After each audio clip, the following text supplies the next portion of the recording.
What to pack on a trip? You want your sketch gear to be compact and lightweight, but also you want all the art supplies that you love and need. You want all of it, right? Welcome to Draw Tip Tuesday. My name is Koosje Koenen and on this channel I accompany you on your daily sketchbook practice. Next month I am going to go on my very first workshop trip of the year. I will be in Lisbon where I co-lead the workshop Capture the Lisbon Wow together with my friend Cynthia Morris.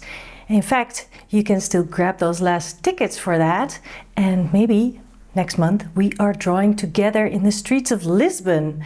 Wouldn't that be amazing?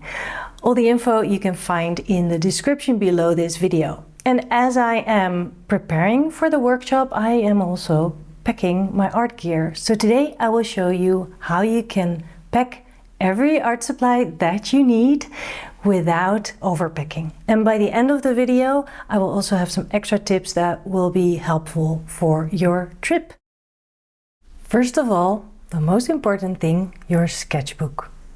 I like size A5 for traveling because it's large enough for elaborate drawings and it has space to be bold and courageous, but I don't need a big bag for it, and it's not too heavy to carry around. When out and about, you are carrying it around all day for perhaps just one or two sketch opportunities during that day when you're on a trip. I prefer hardbound sketchbooks. When traveling, you'll often use your sketchbook on your lap, and softbound sketchbooks might be tricky for that.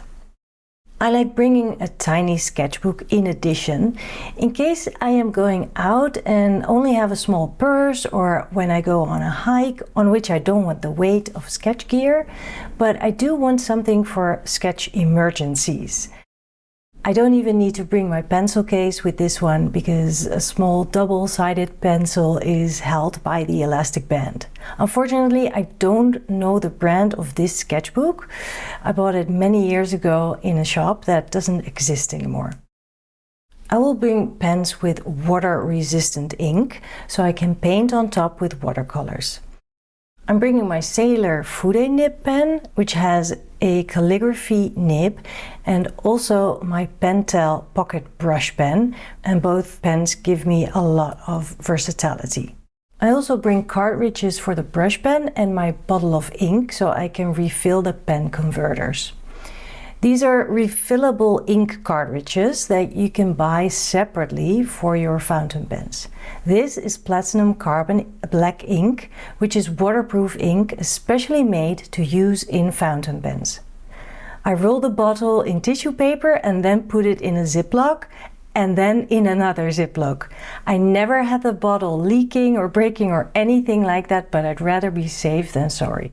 I always fill up my converters completely before flying so that when the air pressure changes, there is no air pushed out, and with that any ink.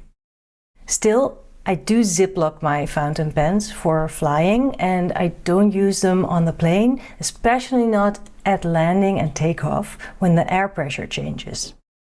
I also bring a pen with water-soluble ink, and I add some extra cartridges. This pen, along with a water brush, is a whole drawing and painting set in one. Same goes for a water-soluble pencil. I like to use black, so that's what goes in the sketch kit. And a pencil sharpener with a container so you don't make a mess with the shavings. Then a watercolor set. I like a set where I have a bit of mixing area, so this is a good size for me.